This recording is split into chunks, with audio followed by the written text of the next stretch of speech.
Welcome back, guys. Welcome back to my channel. So, today we are going to discuss the part 3 of this chapter, microorganisms, friends or foe. So, let us begin the part 3. And in this video, we are going to discuss about the fungi. Fungi, what is fungi? First of all, let us understand that. Okay, fungi is nothing but it is the one of the microorganisms that we have discussed earlier.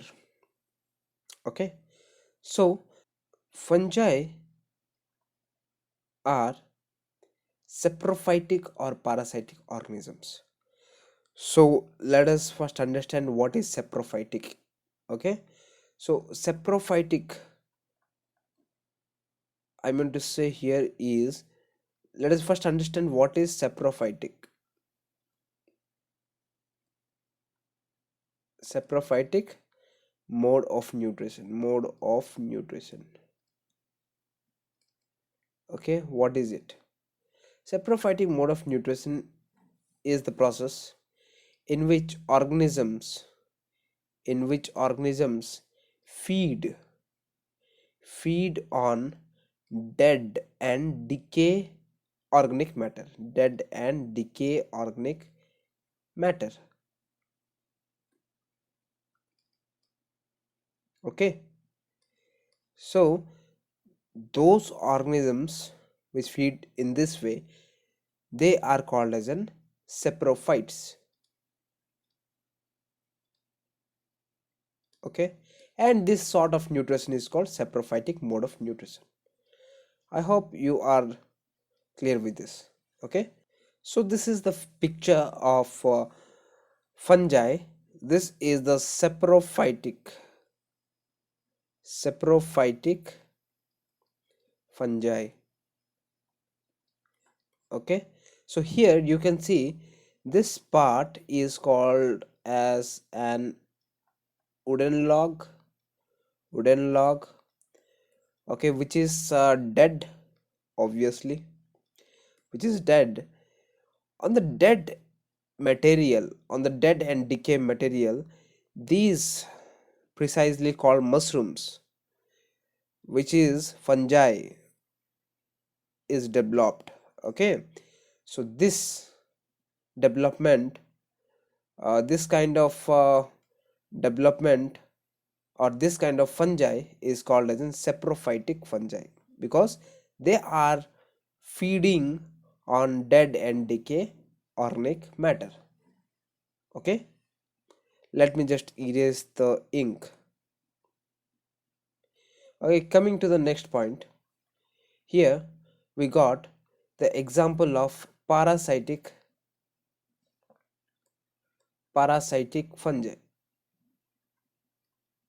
Here we can see that this is an insect. Okay, on the top of this insect there are, let me just change the color. Okay, so that you can able to see on the top of the body part, on the top of the surface of the body, you can able to see there are some patches of some kind of substance, and this is nothing but these are these are these are the fungi. What is parasitic mode of nutrition? Okay, so here what happens, organisms organisms feed on living, okay, living body. Okay, they are mostly multicellular and not microscopic. This is very important to be noted, important point to be noted, because many or most of the fungi what we are going to study in this class or coming up classes will be multicellular.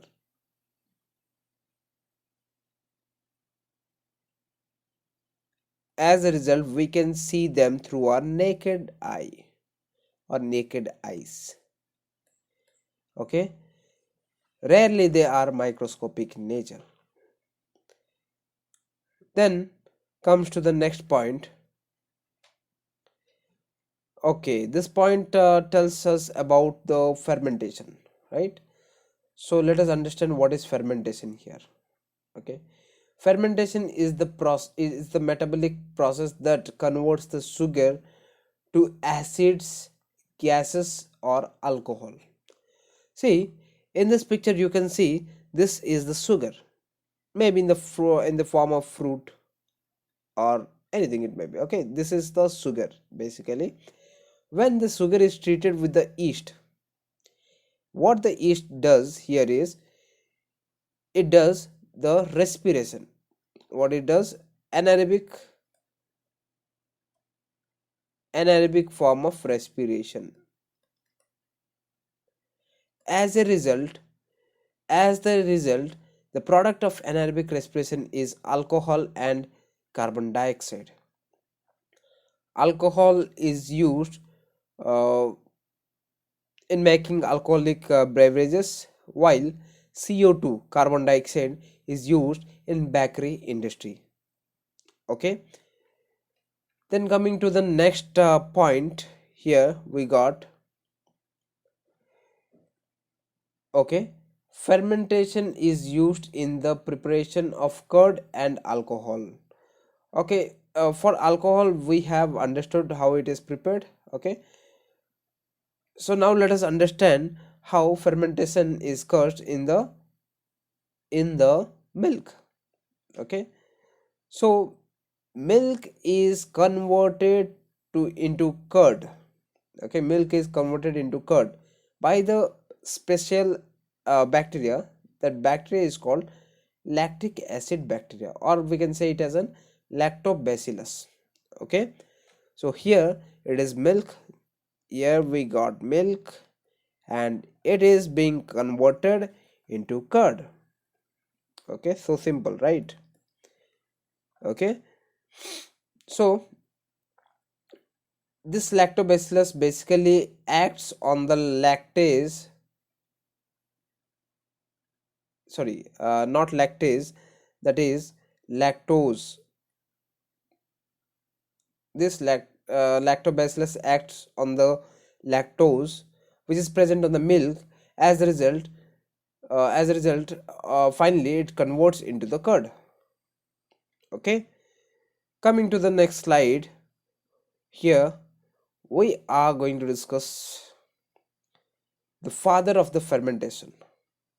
Who is the father of fermentation? Louis Pasteur is the father of fermentation. And how do he look? Okay, let's have the picture of him. And this is the picture of Louis Pasteur. See, if I talk about the yeast, if I talk about the yeast, yeasts are also yeasts are also one kind of fungi. That is the reason why I placed this yeast concept under this fungi, right? So how they reproduce? Okay, yeast reproduces rapidly and produces carbon dioxide during the respiration. That is what we have discussed in an earlier slide, that yeast produces carbon dioxide and alcohol. After completing anaerobic respiration, it produces carbon dioxide and what? Carbon dioxide and alcohol. So this is the sugar. Once again we have the same kind of diagram what we have seen in the previous slide. Okay, this is sugar and these are the yeast which convert which these are the yeast, they convert the sugar into the carbon dioxide, right, by the process called fermentation. And where this carbon dioxide is used, as I have mentioned earlier, they are used in in bakery industries. Okay, so these gas, okay, these gas fill up the dough and increases its volume. Okay, see, whatever bread you're eating, okay, that bread is actually very small in size. Okay, before the treatment of carbon dioxide in it. Okay, after the treatment of carbon dioxide, the dough will become or will expand in size and its volume due to the carbon dioxide. This is the main benefit of the carbon dioxide in the bakery industry. Okay, next comes, this is how it looks. Okay, let me just erase the ink which is present on the diagram or the picture. Let me just erase this. Okay, here you can see that here you can see that there are particular holes or pores which are present inside the bread, right? And these holes are produced by the carbon dioxide. Okay, thank you for joining, and like, share, make sure to subscribe this channel so that I'll be posting regular content on different topics. And see you next time. Bye to all.